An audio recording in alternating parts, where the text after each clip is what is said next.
Hey, welcome back everyone. It is now June 29th of 2022, and we are just a couple of weeks out from the official release of Star Wars Andor. Now, I will be straight up with you guys and very honest that this is probably the least exciting Star Wars project, at least in my mind, in comparison to what we're about to get, such as Mando Season 3 and 4, the Ahsoka Tano series, and a lot of other live-action projects.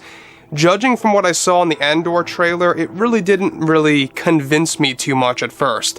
So I'm waiting for more trailers to actually arrive, and of course a lot of which are set to debut in July. So we got a little bit of a ways to go until we get more footage of that. Anyways, moving forward from all of this, this is Mike Zero. Make sure to subscribe if you're new to the channel for future Star Wars updates. Also, by the way guys, make sure to drop a thumbs up on this video to support the channel. I thank you all so very much for the kind support. It is greatly appreciated.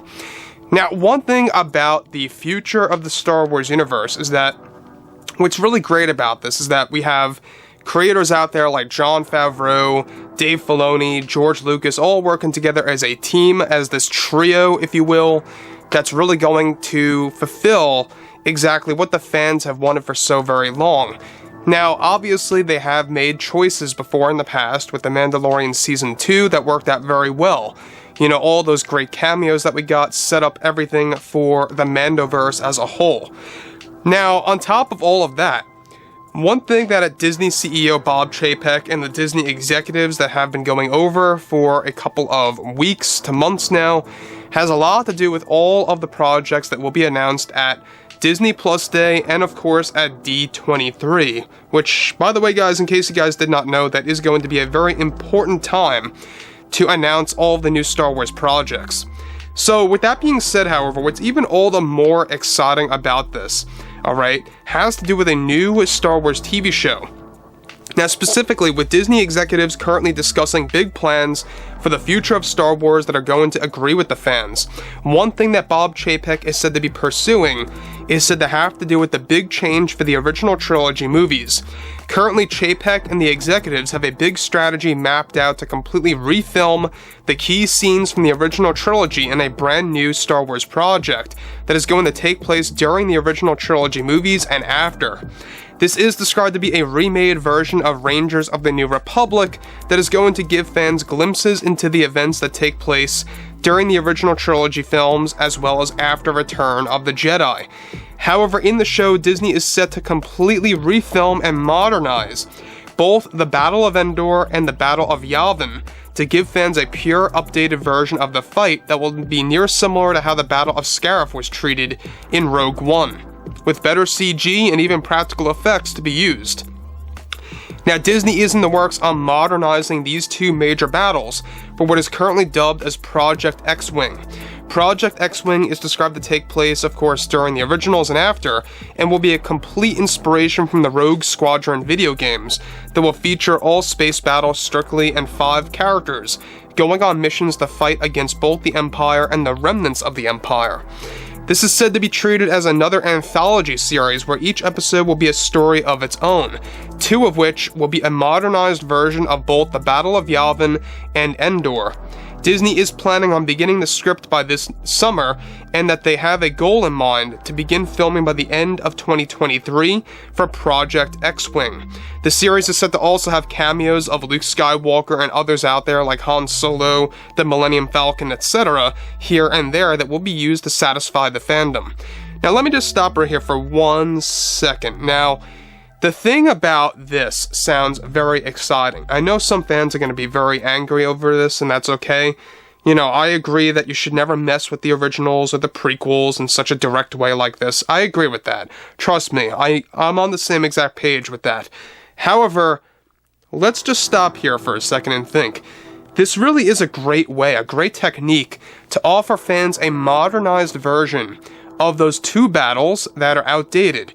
Now, I'm not saying that they're bad looking or anything, let's just be honest here. Both battles are from the 1970s and the 1980s. So I think it's going to be very interesting to see what this modernized version is going to look like between the X-Wings going up against the TIE Fighters and all of the other ones, such as the TIE Interceptors going up against the Falcon and the A-Wings and, you know, all the other ships that were involved in the Battle of Endor. I think that this is a great opportunity for Disney to really go all out with these battles, and to actually give fans a modernized version of both the explosions of the Death Star 1 and 2, which we'll get into that in just a second, because there's more about that. Now, with that being said, alright, this is of course taken from the original ideas of Rangers of the New Republic, in case you guys did not know. That's a show that went sour, alright, and the reason why that show went sour had a lot to do with Kathleen Kennedy having creative differences back then with Jon Favreau. Another big game player that had to do with that is Gina Carano's Cara Dune was supposed to play a very big role in that actual story. So moving forward from all of this, alright, this is where things begin to really pick up, is that on top of that, creators Jon Favreau and Dave Filoni will be leading this project and are completely on board to give fans updated versions of these space battles. Lucasfilm also has a goal in mind to keep fans and give fans a realistic explosion scene of both the first and second Death Star, and its tragic events on nearby planets and/or moons that will be showcased in this live-action series that is already planned to be 10 episodes long. John and Dave are said to be very excited about this new series, as it is something that is unique and takes elements from Rangers of the New Republic series that was put on hold for over 7 months, and most likely of the series that will never happen. The series will also feature remade versions of these fights that take place on the ground, as well as what's happening during the space battles, such as for the Battle of Endor as an example. Now, fans will be getting a completely different view from the ground of the Death Star's explosions and its big impact on nearby locations such as Kef Bir, which by the way is a moon of Endor that both Rey and Kylo Ren fought on. This in addition will also show the big problems that these two explosions caused for nearby areas, where story elements from the Battlefront video games will also be used in that show.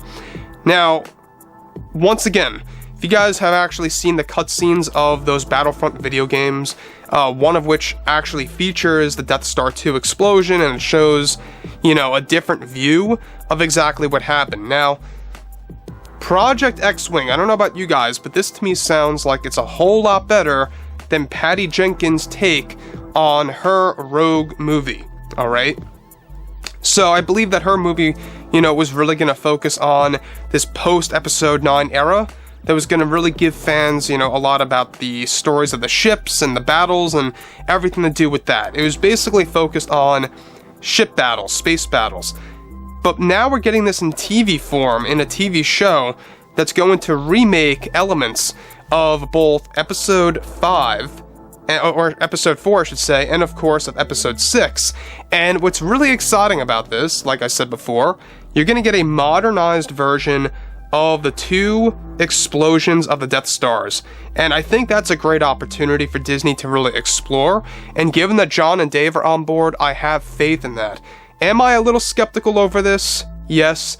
Do I think that this is necessary? No. Is it exciting to me? Absolutely. I really have mixed feelings over this. I'm not quite sure how I can really feel about this right now until I see pure footage of Project X-Wing in the near future, and we will finally be able to see this, most likely at the very end of 2024. There's no release date, but that is of course their overall game plan. They want to begin filming this thing by 2023. So, like I say guys, drop a comment below. Let me know what you guys have to say about this below in the comments, and if you guys did enjoy the content for today, make sure to drop a thumbs up on this video to support the channel. I thank you all so very much for the kind support, and I'll catch you guys next time.